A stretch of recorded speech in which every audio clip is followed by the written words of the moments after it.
Hello, thank you for joining us today. This is Ann Roberts, the Director of Organization for the Golden Crown Literary Society.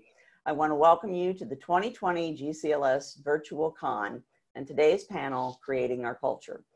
For those of you new to GCLS, the GCLS recognizes and rewards quality literary works about women who love women and provides learning opportunities, encouragement, and assistance to new and established writers. We have a highly respected writing academy, an annual conference of hundreds of readers, writers, publishers, and editors, and a monthly GCLS members-only online book club. We invite you to learn more about GCLS and perhaps become a member by visiting our website, goldencrown.org. So here are a couple of housekeeping items before we get started. We'll have about 5 to 10 minutes at the end for Q&A. We'll try to get to as many questions as we can. Please be sure to use the Zoom Q&A box to submit a question. This is the section our moderator will be monitoring. If you run into technical issues, please log off and log back in. Okay, that does it for announcements. We hope that you enjoyed the presentation, and I'll turn it over to Avery Brooks, our moderator. All right, thanks, Ann. Hi, everyone. Welcome to our panel, Creating Our Culture. I'm Avery Brooks. I'll be the moderator for the panel. And I can't believe the virtual con's almost over, but I'm really excited to have such awesome panelists and have a really interesting discussion. I am going to go ahead and address one issue head on before we get started. While I tried to put together a group of panelists that was diverse in many respects from demographics to genre, there were some changes to our original lineup, which has led to a lack of racial diversity. And I find it hard to have a conversation about creating our culture when important voices aren't being represented. And while I do think the GCLS has made important steps in increasing diversity in the organization, it's clear that we can do more. I also think the onus is not just on the board, but on every one of us to reach out and bring more people of all races, backgrounds, and beliefs to our organization. It's the only way to move forward and become stronger and more relevant as an organization. So if you have ideas or ways to do that better as an organization, please let the board know. And for our purposes today, please be active in the chat. And if you have specific questions, put them in the Q&A box so I for sure don't miss them. I'll be asking 5 questions and then we'll do Q&A time permitting, but we're all gonna be keeping an eye on the chat and Q&A box. And so if any of us see any comment or question that we wanna bring up prior to the end, we will do that. So, participate and contribute along with us. So I am very honored to introduce the 5 panelists here today because each one of them, in my opinion, champions diversity, inclusion, and social justice and helps lead the charge in asking that we as a community do better. So first up, we have Len Ames. Len is the best-selling author of 16 novels. She is a 6-time Goldie Award winner, a 2-time Lammy Award finalist, a Forward Indies Book of the Year Award finalist, a Writer's Digest Book Awards honorable mention recipient, and winner of the Anne Bannon Award for Popular Fiction. For more than half a decade, she was an award-winning broadcast journalist. She is a former press secretary to the New York State Senate Minority Leader, spokesperson for the nation's 3rd largest prison system, and a nationally recognized speaker and public relations professional with an expertise in branding and image. And not a day over 29. You've been busy. Cindy Rizzo is the author of 3 novels, Getting Back, Love is Enough, and Exception to the Rule, which won the 2014 Goldie for Best Debut Author. Her short stories and essays have appeared in a number of anthologies and on medium.com. Her young adult speculative fiction novel, The Paper Cutter, which takes place after the US splits into 2 countries, will hopefully soon be scheduled for publication. Ray D. Magden is an author of queer and sapphic fiction. She believes we deserve to see ourselves fall in love and become heroes in the stories we read. She has published over 10 novels through Desert Palm Press. Her latest novel, Lucky 7, received the 2019 Golden Crown Literary Award for Science Fiction Fantasy, as well as the 2019 Rainbow Award for Science Fiction. In her spare time, she writes fan fiction with over 300 works on archive of our own. Rachel Spengler is the Goldie, IPPY, and Alice B. Award-winning author of 18 lesbian romance novels, including the Lambda finalists, Heart of the Game, Perfect Pairing, Close to Home, and In Development. Rachel lives with their wife and son in Western New York, where they always makes time for a good romance, whether reading it, writing it, or living it. For more info, you can follow the Spengler crew on Facebook, Twitter, and Instagram. And lastly, but never least, Anna Burke was the inaugural recipient of the Sandra Moran Scholarship from the GCLS Writing Academy and is currently pursuing an MFA in creative writing at Emerson College. Her queer feminist novel Thorn was named 2019 LGBTQ+ Book of the Year by Forward Reviews. When she isn't writing or reading, she can usually be found drinking tea or playing with her dogs. You guys have done a lot, man. It's really impressive. Did you introduce Ray? I did, yeah. I was number 2. Okay, so I'm going to go through the 5 questions. I'll kind of kick it off to one person and then kind of move around, so hopefully we don't, talk over each other, but who knows. So Cindy, this first one's coming to you.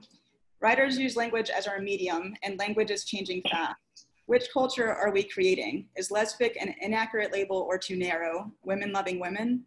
What terminology do you think is appropriate and why? And how does keeping up with new terms and labels and using people first language help us as writers develop a culture that embraces all of our members? Yeah, I mean, I think that this is a really important question, and there's been a lot of discussion and a lot of pushback and a lot of debate about it.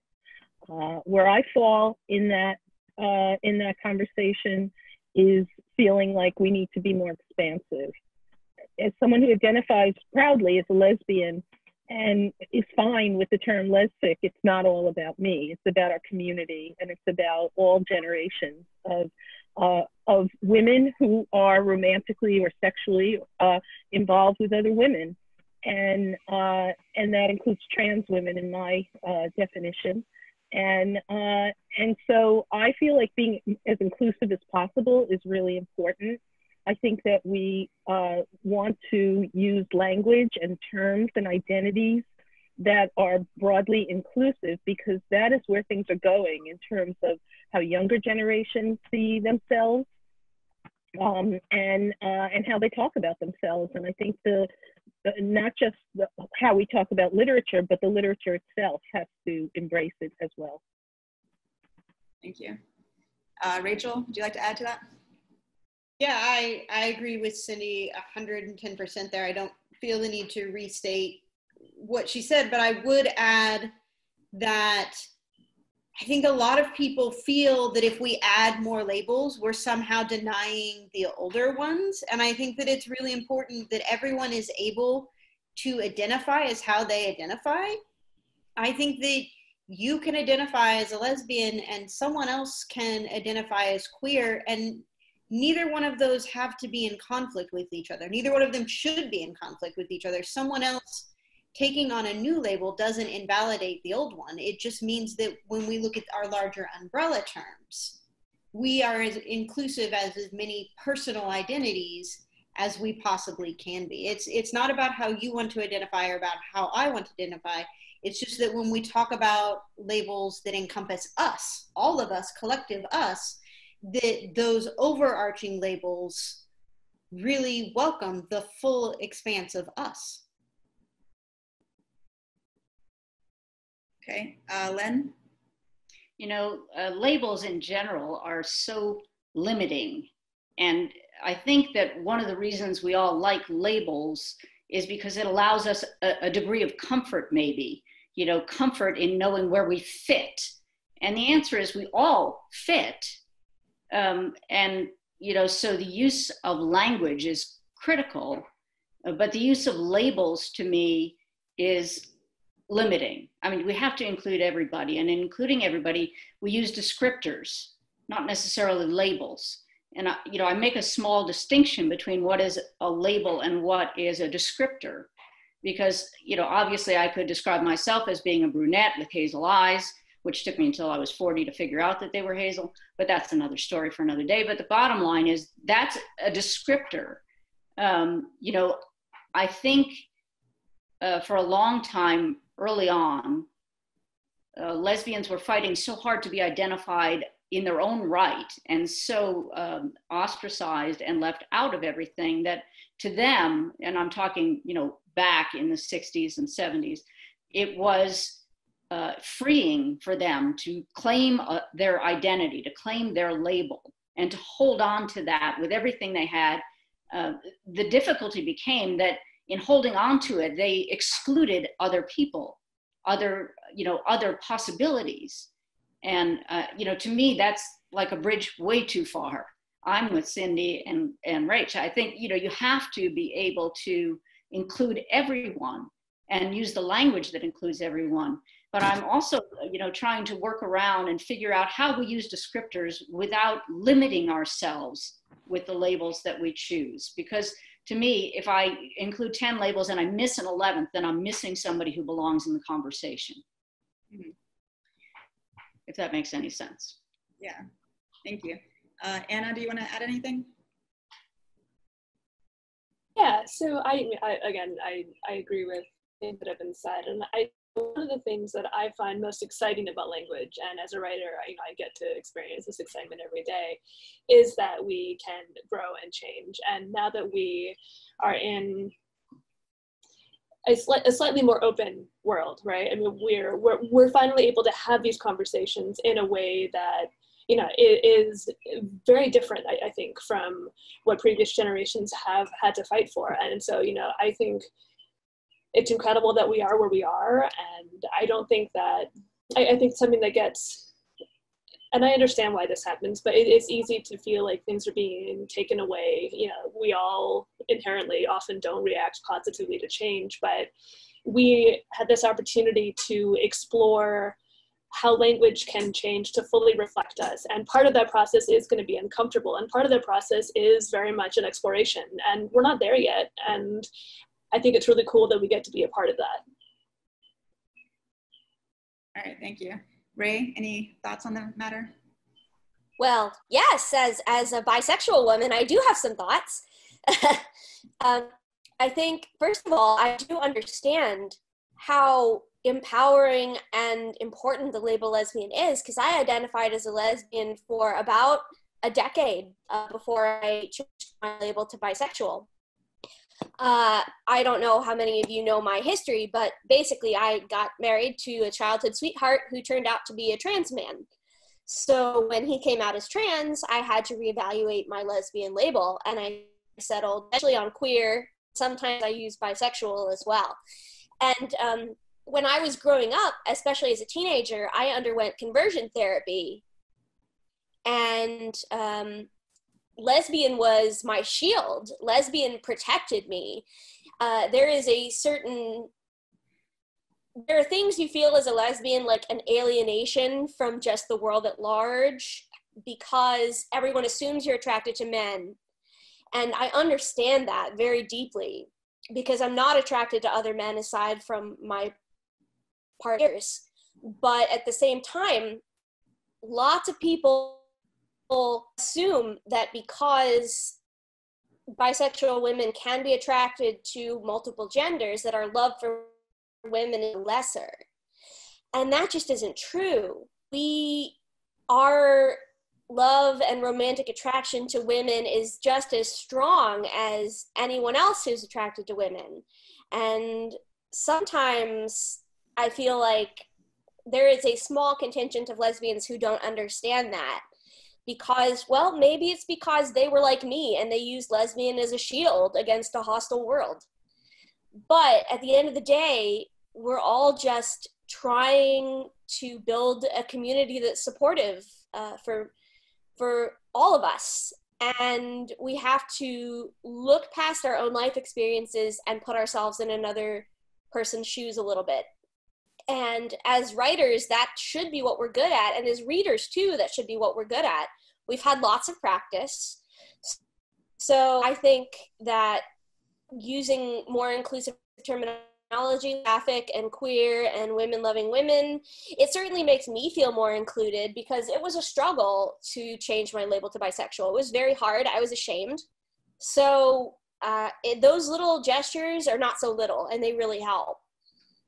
But no one is trying to take anything away from you. I mean, the label lesbian is really beautiful and powerful and important, but like I said, no one is trying to take it away from you.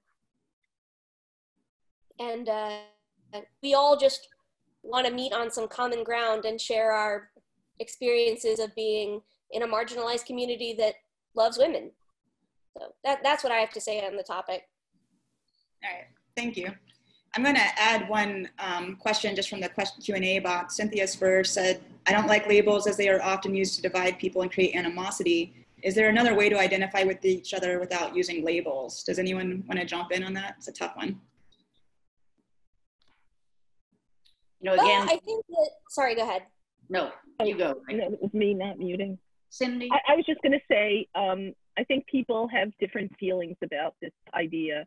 A friend of mine said, you know, the word labels has a stigma attached to it, you know, and it's really about, a friend of mine was saying there's a difference between labels and identity. And identity is what you yourself claim, and a label is maybe what someone else puts on you. And, you know, I mean, that may not be 100% true all the time, but I like that distinction a lot. It was very helpful. And I think that what includes is people's identity of saying that they don't have you know, a sexual orientation identity that they want to express, that they just don't feel like, you know, whether it's being fluid or whether it's being whatever, that's where they are in their life in that moment. So I do think that it's important to let people self-identify in the way that they feel is right for them at that point in their life. And I think what Ray's story really teaches us is that that can change for some people, depending on where they're at and what they feel, or who their partner is, or whatever it is that they're going through. And we have to really be honor that is true for some people. Len, did you want to add? No, I can't say it any better than Cindy just did, frankly. And I agree with what your friend said. That's absolutely true. When you self-identify, that is different than someone labeling you, someone putting something on you. And that is an incredibly important distinction. You know, you have to stand in your own power. And standing in your own power means identifying yourself and not allowing anyone else to identify you for you.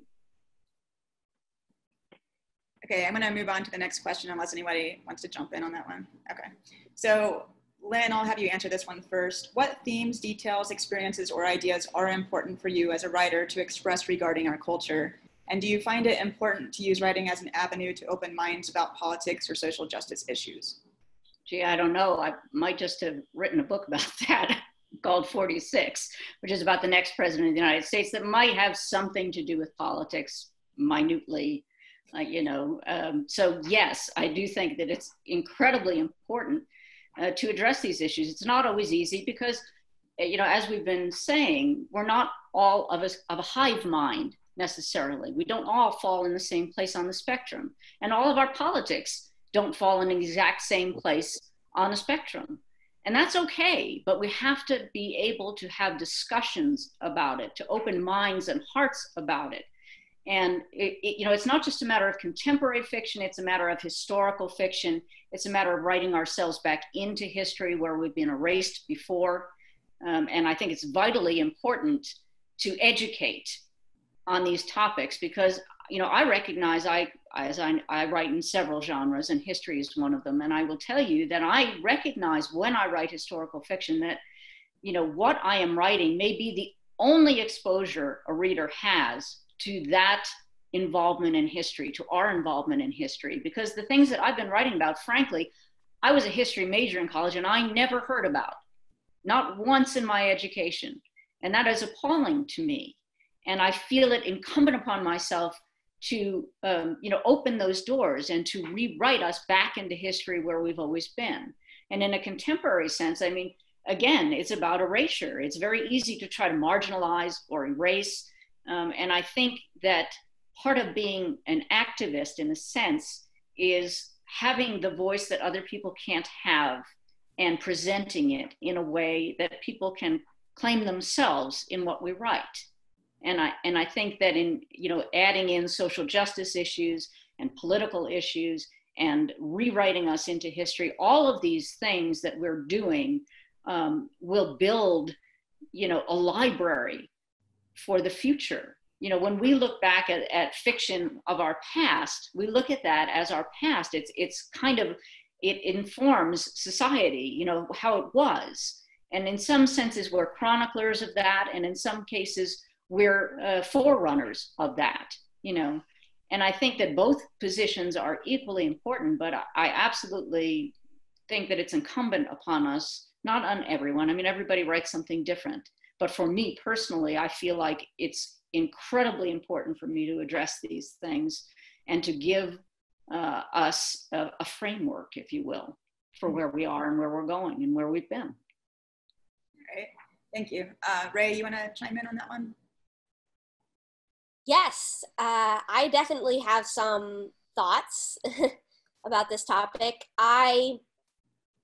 It took me a little while of writing before I call it my brand sometimes, but these days it's more of a belief system. And that is that queer women can be happy. And that is the same theme that is threaded through all of my work because I believe it so strongly. When I was growing up, I grew up in a homophobic environment and I was told explicitly that queer people could not be happy and that we were doomed to sadness and loneliness and other horrible things. And so when I went online, I discovered a whole world of writing that told me the opposite. And I drank in those stories like a woman dying of thirst in some sort of barren desert. And I then began to feel hope for my own future. So when I grew older and started to write myself, I began to think about what was important for me to say. And I just kept coming back to the fact that queer women can be happy. We can be good people, we can be heroes, we can fall in love, we can make a difference. We're important and beautiful. And so whenever I write, even though I love to torture my characters along the way during the story, I always include happy endings. I don't think every author has to do that. There needs to be space for authors to have all different kinds of endings because everyone's at a different point in their life and they all need something different and want to experience something different when they come to literature. But for me personally, I find happy endings extremely powerful and validating and hopeful in such a dark world. And so that is what I tried to deliver, and that's what I've made my brand into, is that no matter what awful things happen to the characters along the way and what obstacles they face, there's going to be a light in the darkness. And that's what's important to me to share with our culture and our community. All right, thank you. Anna, do you want to add some thoughts? I just want to support torturing characters. I knew you were going to do that. you saw my face. Yes, I know that you enjoy that particularly. So, no, I think those were excellent points. Okay, I'll get Rachel and then Cindy.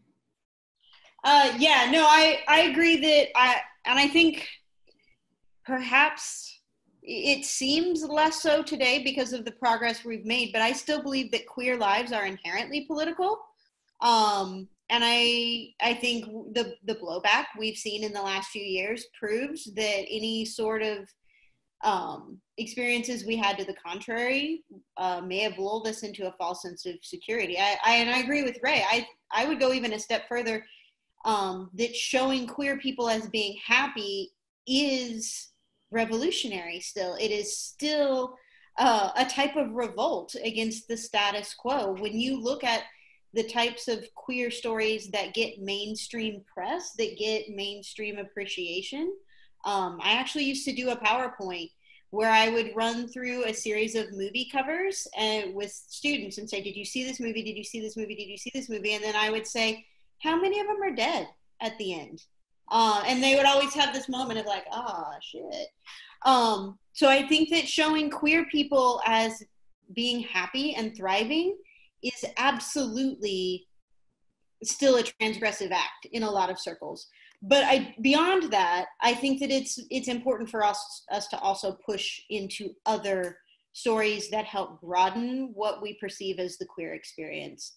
And it's not easy to do. It shouldn't be easy to do. We should do hard things in this community. It's essential that we continue to do hard things, that we take our lumps when we don't do them right, that we commit ourselves to constantly doing better and expanding who we include in our stories and who we allow to tell our stories, because that is a whole nother issue entirely that I think we're going to come back to later, so I won't go into it too much. But yeah, I absolutely, I try never to do anything heavy-handed. One of my early writing mentors, S. Alexander Smith, said that big agendas make for small characters. And I have tended to believe that if you write a character with the purpose of pushing an issue, you limit that character. But I think that when you write full, well-rounded characters, you will inevitably bump into their politics. I'll just that clean up here and say that I guess there's a difference between you know, wanting to be positive in what we portray, including whether there's happy endings or showing a very positive portrayal of who queer people are, queer women are, and idealizing, using, you know, idealized versions of who we are. And I think it's hard because people read genre fiction a lot to escape. And so it's more fun to read about a Hollywood star, not knowing what that life is really like because it's not the one you're living, and thinking, oh, this is what I'm going to learn all about this and it's going to be fun. And so, or, you know, anyone, a baseball player or somebody like that. But I think we have to look at the literature as a whole so that we make sure that it is portraying a range of people's experiences and lives, and that it's not just always the idealized version, whether that's about what they look like, what they do in the world, all of that kind of thing, so that we really are looking at a spectrum of people's lives and that it's real. All right, thanks. I'm going to go to the Q&A box. This one's a bit of a long one from Kate Eaton.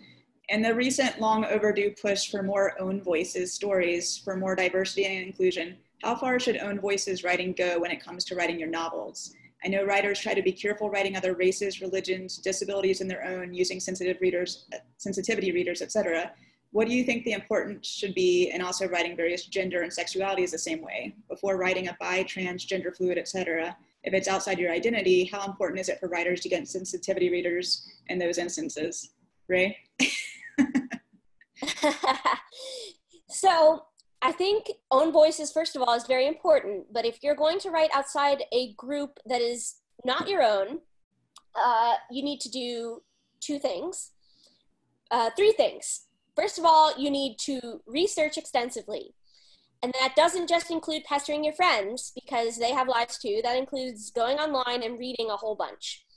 So step one is to read and learn about a marginalized community that you're not a part of. Step two is to ask yourself the question, is this a story about being Black, about being trans, about being disabled, or is it a story about a character who has that label?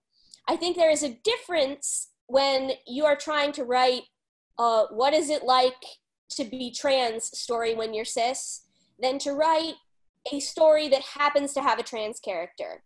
There's a big difference. I feel more comfortable when straight writers, instead of writing a story about what it's like to be a lesbian or to be bisexual, they write a different story about something else, but one of the main characters just happens to have that label. So I think there is a difference, and I think you have to decide whether this is really your story to tell.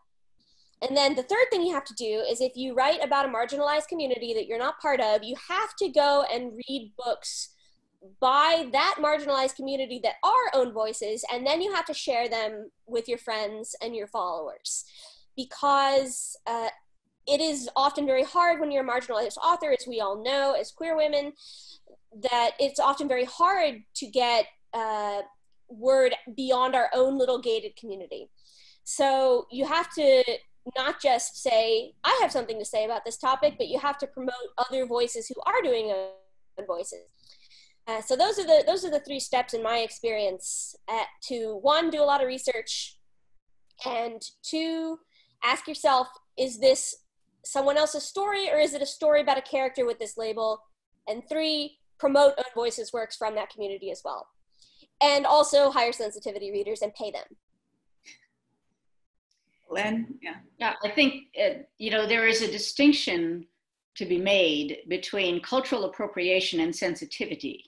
You know, you want to be sensitive and you want to be inclusive, but there's a fine line between that and appropriating someone else's culture. And so, yes, absolutely, everything Ray said is spot on. But beyond that, I think you also need to ask yourself this question: am I writing this because I'm ticking a box and I'm, you know, doing something that I think is politically correct? Or am I writing this because this is something I feel deeply and I have something to say about it, and I'm going to do it in a way that is sensitive and inclusive and is going to involve research and talking to people and reading people. And, you know, another thing that I do, Ray, in addition to going online and doing a lot of reading, is I do a lot of interviewing, not of my friends and family, but I go outside and I find experts in that field. I find people who I respect, and I will take a section of the book and I will say to them, read this section. Does it ring true to you? And if it doesn't ring true to you, what's wrong with it? What would make it right? And how do I make that sound more authentic to you? And does it feel to you like cultural appropriation? Or does it feel to you like I'm addressing something that I have a right to address that you would like me to address in this manner, that it's appropriate for me to do? And I think that that also helps you to figure out what it is you're writing. It's great to be inclusive and to add in voices. It's not so great if you appropriate someone else's culture without getting it right. Absolutely. Just if you're going to follow that advice, which I'm sure, absolutely sure Lynn has done, make sure that the other person is willing to do it and you're not making a demand on their time that they're unwilling to do. Don't pressure them. Yeah, I just wanted to second and third that. Fork over the money, okay? Because you're taking someone's expertise and you're using it for your own benefit. If you were asking someone to copy edit your work, you would pay them for their expertise. If you were having someone typeset your book, you would pay them for their expertise. If someone is sensitivity reading your book, you need to treat them as a professional that you depend on to do your work well and pay them accordingly. Cindy, Anna, anything to add? I guess I'll just say I agree with everything everybody said. And my brother-in-law is a psychiatrist, and he's actually he's like more of a subject matter expert for a publisher than a sensitivity reader, and he gets paid by the publisher. So I think that, you know, the point that's been made about that is really important. I think what's hard for me sometimes is when I read books where where the author a white author has thrown in a person of color without really, you know, just as if they just exist there, and you know at some point in the book that the person is not white, and that's it, and there's nothing explored about what that means. And that I find to be just as problematic as the other extreme, which is what people were saying, which is the appropriation of somebody's culture and not telling the story that is someone else's story to tell. Because I think if you're going to put more diverse characters in your book, you have some obligation to really, you know, it's about making them authentic as characters, but also really understanding, like, what is it about a friendship between a white girl and a black girl, and what comes up in that friendship. It's not just like they're just, you know, moving along as good friends, and like explore what that means. Rachel Gold did that in her most recent YA book.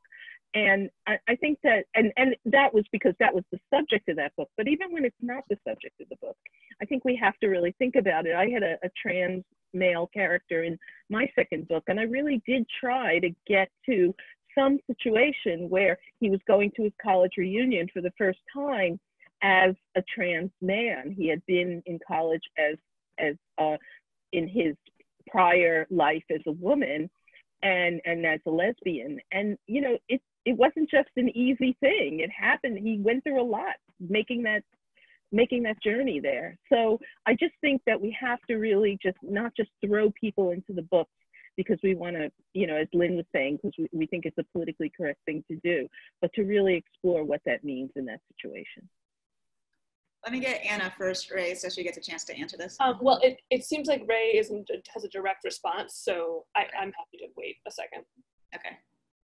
Just very quickly, I want to say that I see your point very much, but in fantasy, I think it's a little bit different. We always have to be aware of how a fantasy setting might be viewed by someone from our world, but I don't necessarily think that exploring the racial dynamic between two characters of different races should be the focus or forefront of a book perhaps that is fantasy, because fantasy often is a way to show us a world different than ours. And while we need to be aware of harmful tropes and stereotypes that could carry over from our world, sometimes it's just very freeing. For example, as a queer person, sometimes it's very refreshing when I read a fantasy book where there's no homophobia. So I don't feel like that diminishes homophobia in our world.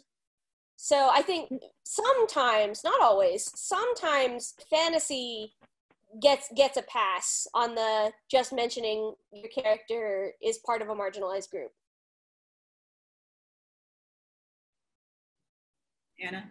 Yeah, I also write speculative fiction, and that is something I think that anyone who writes, period, but anyone who writes speculative fiction, we really do need to be thinking about who we people our worlds with and what those choices mean and what those could mean if we wanted to, you know, maybe be, as you said, you know, trying to envision maybe a better future. And that is something that fiction can do for us. And it can also be a really nice escape. I mean, I also think 2 points. One's definitely been touched on before, which is that I think anytime you're writing outside of your experience, and for most writers, right, like we always write about things outside of our experience. And it's so important to be wrong graciously, right? Like, of course, we are going to make mistakes. And if someone has gone out of their way to tell you, obviously there are caveats there, but in some ways that's a gift. And so we do need to listen to people who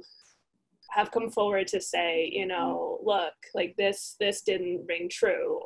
And even if that person is mean about it, I mean, I guess the way that I look at it is how we've all read books where queer people have, you know, it's just been wrong on so many levels, right? And as a cis-bodied woman, I've read so many books where the female body is portrayed in a way that it's laughable, right? And of course so taking criticism is with opportunity to do and to listen better is, I think, the best thing that we can do. I think the other thing that we don't see so much within this literary community, but unlike race or other more obviously visual differences, you don't always know someone's gender identity. You do not always know someone's sexuality. And so we also have to make sure that we are not gatekeepers. And I would never want to say, or to pick up a book and say, well, I don't think the person who wrote this is blank, and then have to have them out themselves, right? Like, we also want to be sure that we are not pushing things to a point where it puts someone in a potentially dangerous situation, right? So I think this is a great topic. Okay, I'm going to kind of skip down, so Anna is coming back to you first to answer this, just because it's related. I mean, all of them are, but so gender identity, whether trans, non-binary, gender fluid or gender queer, has always been a part of our community and our literature. However, lesfic as a whole trends very cis-bodied, and we have not always reacted positively to literature that diverges from that. How does this harm our literature, legacy, and community, and what can we do to change it as we move forward and shape our culture? Question. So I remember one of the first queer books that I ever read was Stonebush Blues, and I picked it up, and I loved it, right? I was kind of surprised later on to just sort of not really get that gender diversity, especially because my queer community And again, there are some generational differences that I think we do need to be aware of. My generation it has the opportunity to be a lot queerer in many ways and explore different things, which is exciting. But we definitely have, we miss out by not including more stories, right? Especially stories that are within our communities, and gender and gender identity and sexuality. I'm very carefully trying to step around this issue of transphobia within our community, which I don't know why I'm trying to do. It is a huge issue, and I think we do need to come out and just say, especially the lesbic community, and I am using that label intentionally there, that we have a huge issue with transphobia. And if our literature is going to continue, if our literature is going to thrive, that can't continue because my generation isn't here for it. And we are going to be ultimately publishing and reading. And I don't want to get angry about this. I failed. But no, I more than any of that. I think about my trans friends. I think about my genderqueer friends, and I think about their wonderful stories. And I want to hear those stories. I want to see us publishing more of those stories. That doesn't mean that we are getting rid of, strictly cis woman loving cis woman, right? Like we have room for so much more. And I get sad when there are not as many stories as there could be, because I love to read and I want more books. And I'm selfish that way. It's the end of my rant for now. See, Rachel. Amen, sister. Rachel, did you want to add to that? I think she just did a really comprehensive job there. And I'm glad that she did, because if she didn't, I was going to have to do it. But I have a feeling that if I didn't do it, someone else, this was something that was going to go down this panel, because I know how everybody feels on this issue. And I'm really glad. I think that Anna just made the key points, that there is room for everyone at this table. There is room for everyone in this community. And I am here for the stories.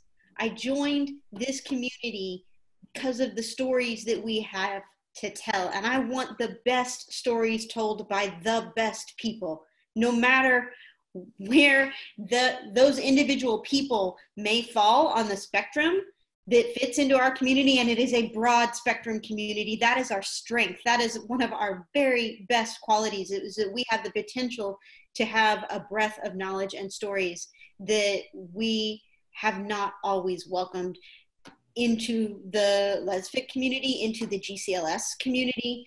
And I'm ready to see more. I'm really, really ready to see us expand to include the full range of experiences that we have represented in our community. Okay, thank you. Ray? Yeah, in case you don't believe either of my fellow panelists, I published a book several years ago in 2017 called Goku. That book is not perfect. I think I focused too hard on Japanese culture, which was not my own. And I received some very kind criticism for that, and it's helped me grow as a writer. That being said, one of the main characters was a trans woman in Tengoku, and I received a whole lot of pushback. And I am a cis, white, young woman who holds a space of relative privilege. And so if I was getting hate mail for that book, I can only imagine what a trans author might have had to endure for she to try and publish in this community. So just proof that we have some work to do. We have to work on ourselves. Okay, Cindy, any thoughts? Let me speak up for baby boomers, of which I am one, and in a way that really aligns with everything that's been said so far by the other three of us who've already spoken on this topic. It's so important to me that people of my generation speak up about being trans inclusive and against the very harmful ideology that's out there that is spreading the idea that trans women are not women. It's so important for my generation to speak up that my friend Roe Thorpe and I co-wrote a piece that was published in The Advocate recently that talked about why our personal journeys from the 1970s and 80s as lesbian feminists till now, and how we learned why it was important for us to be very outspoken allies of our trans siblings. So, and that includes also gender nonconforming and non-binary folks. And, you know, I just think that those of us who share this view, it's really incumbent upon us, because we are, you know, we are stereotyped, and in some ways, truthfully, as older lesbians who share a specific view on this. And it's really important for us who don't share that view to speak up and be very clear about why what we learned back then is what we had to unlearn. And that's really important. Thank you. Len, anything to add? I'm one of those boomers, although I'm just a little bit younger than Cindy, I think. So I sort of fall in that in-between space, which is kind of interesting to me. I was way too young to be out there protesting in the 70s. I didn't even know who I was in the 70s. I was a teenager, but I knew that, and that was enough of a struggle, trust me.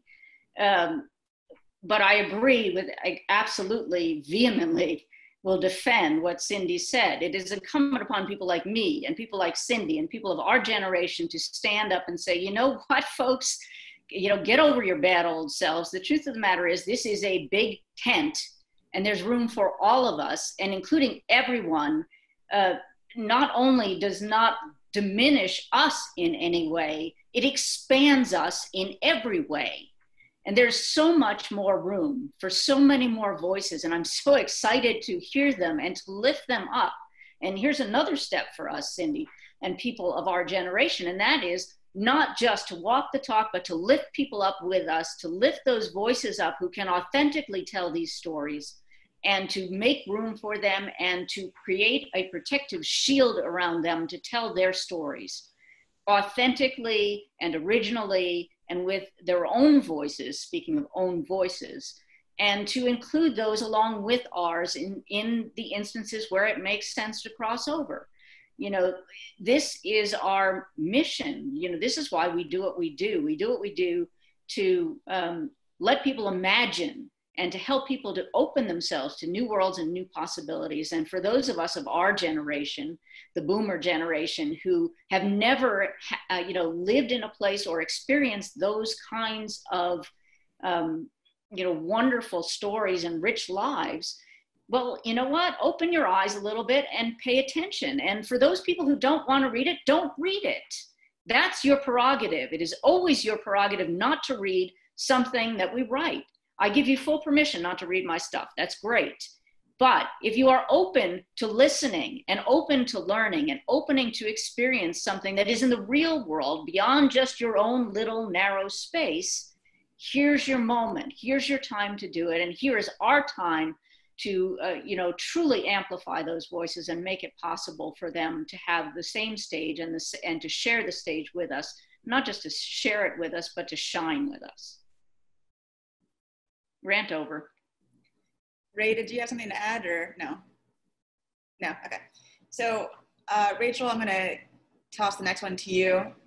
What can writers, readers, publishers, and reviewers of all races, but especially white, as that is the current status quo, do to increase diversity in our literature?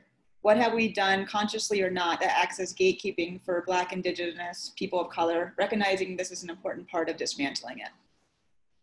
Yeah, I think we've actually started having this conversation from the beginning of this panel, so it makes my job a little easier not to have to rehash all of that, but maybe it wouldn't hurt to reiterate some of them, and that is, you know, lift up minority voices, ask people for help, treat their expertise as though it is worth something to you. Amplify voices of color. It's not that hard, you know, we have great women of color writing in our community right now. Pick up their books, share it, get on your social media and say, this book is fantastic. Okay, there are so many authors' names. I'm tempted to just start blurting them out right now, but I know that I'll forget somebody. I was on the phone with Cheryl Head this morning. She's got a new book out. Read it, love it. You will love it, okay? But then share it on social media. Give it to your friends. I had a friend who lives outside of Detroit this week said, I don't have anything to read. And I was like, Charlie Mack, right here, you know? Yeah. Okay, that is a really easy thing for you to do. Amplify those voices that are already in our community. The second one is to listen. For the love of God, when somebody tells you that something's not working for them, check your impulse to be defensive. Check your impulse to say, well, I said blah, blah, blah, or some other person of color told me that this was fine. Allow for the diversity of thought in communities of color that you expect people to grant for you and queer voices. Don't expect there to be a monolithic single experience for being Black or for being Latino or for being genderqueer. Allow for everyone's stories to register with you, okay? It is absolutely acceptable for you to write what you want to write, but it is also acceptable for people to tell you that it didn't ring true for them, okay? This is something that white people in our culture could just do better at in almost everything. Learn to say phrases like, I hadn't thought of it that way before, or I didn't realize that, I'm going to try to do better, okay? Or I like, you know what, you're right. I need to do a little bit more research on these subjects. It doesn't make you a lesser person to admit that you got something wrong, but it might make you a lesser person or a lesser writer to refuse to admit that.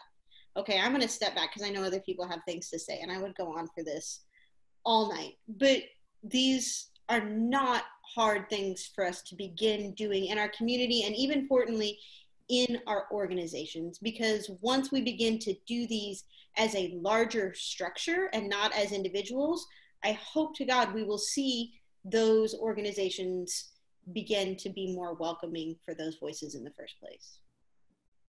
Okay, Cindy. You know, this is a time of rapid change that we are in, and many people are writing about why that is the case, but it doesn't really matter. It is the case, and things are happening at a rate that, you know, are shocking and in a good way. That there's so much happening, and I just worry. I don't want this to be the 15 minutes of fame that, you know, Black Lives Matter gets. So I'm hoping that what's happening now is sustainable and is built upon.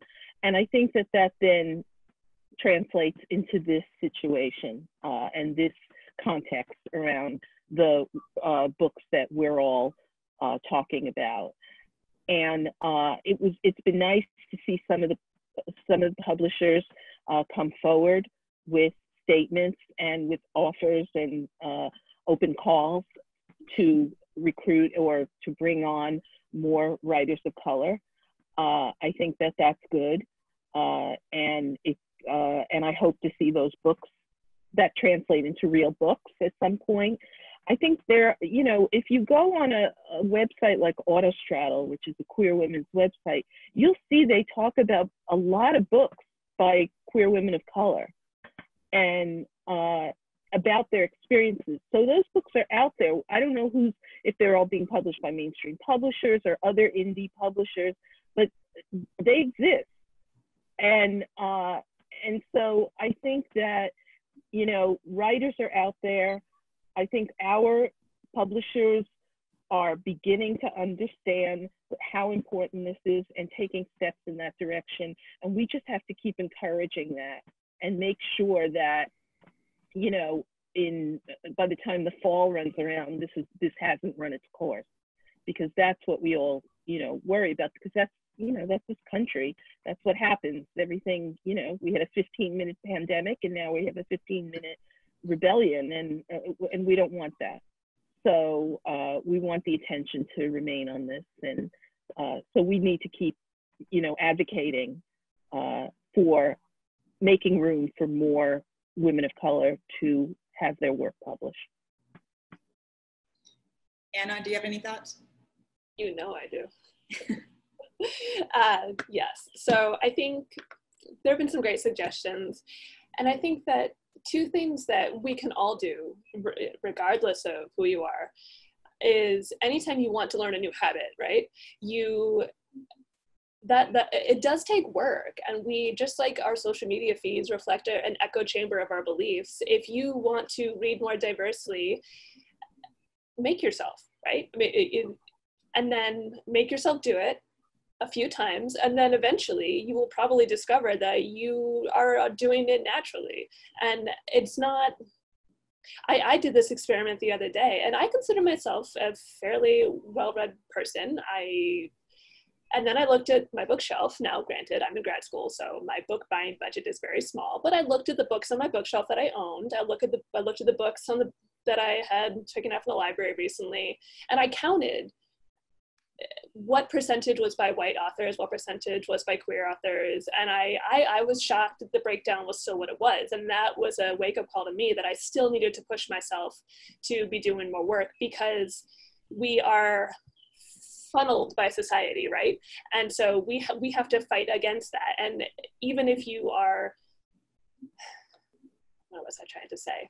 All of us have to fight against that, right? Because white supremacy is everywhere. It influences everybody. And so what we are being force-fed, we have to actively resist. And that's why, people, it's not enough to not be racist. You have to be actively anti-racist, right? And so we need to be more active. And the other thing that we can do is, if you're an educator, if you're in a book group, think about the small things that you can do within your own literary community. And it's fine if the own literary community is just you and your best friend, or just you, right? It's just, by recommending a book to your book group, by recommend books to your public library. This is my favorite thing to do. I am waiting to get banned. I have the Overdrive app. Anytime I look up a book that they don't have, the first thing I do is burp, burp, burp, burp, burp, and then I happen to know some of the librarians. So if it hasn't been purchased within a certain number of months, I email them. I'm so obnoxious, but it's free, it's easy, you can do it. I will let other people speak. Okay, I know we're running short on time, so Len, do you have last thoughts on that one? Yes. Yeah. But a little different, I can add a little something. For me personally, I fully agree that this cannot be a 15-minute deal. This has to be systemic and sustained, and it is incumbent upon us to make that true. And, we have the ability to do that. We have that power. We just simply have to stay focused. Even if other people lose focus, we have to stay focused. And each one of us has the ability to do that. That's not that hard. Most of you know I'm an independent publisher. I publish myself. I've been doing that for a long, long time. And today I was taking a walk up and down the mountain with my wife, Cheryl, and we were talking about it. And I was, saying, I think that there are other ways that I am in a unique position to lift up some of those voices. And I don't want to commit to anything yet, because I'm still working through in my mind exactly what that's going to look like and what's the best way to do it. But, we started brainstorming some really, I think, wonderful ideas about how to lift those kinds of voices up, and how to create a synergy so that we can cross-pollinate and, combine those audiences. I can bring them to my audience. They can bring me to their audience, and write authentically together in ways that expand the experience. And I'm thinking about all 5 billion different ways to do that. And we can include cats too. But I'm thinking about those kinds of things, and we can all be thinking about those kinds of things. How can we use our creative resources and our ability to collaborate to broaden our spectrum and to introduce those new voices and lift them up in a way that we can't do otherwise? Bring them along, why not? We should. We have an obligation to do that, in my mind, a very strong obligation to do that. Thank you. All right, Ray, last thoughts on anything? Very quickly, whatever you're a writer, whatever you do for authors from other marginalized communities. If you wish all your readers or more of your readers would review, do that. If you wish more of them would tell a friend, do that. If you wish that more of them would recommend your books to their local library or ask for it from a bookstore in your area, do that. All right, thank you. There were so many awesome questions and so much going on in the chat, and we didn't even get to the 5 I had planned, but I think this was so important to have this discussion. I respect everyone on the panelists, and so I'm so grateful that you guys did this. Thanks to everyone who attended. I hope you all have an awesome weekend and the end of your con. All right, bye everybody. Hey, thanks Avery and panelists for a great discussion. Tune in tomorrow for our last panel, Kiss and Tell, readers and writers discuss if sex matters. This will broadcast at 11 a.m. Eastern Standard Time. And of course, tomorrow at 4 p.m. Eastern Standard Time will be the 2020 Goldies.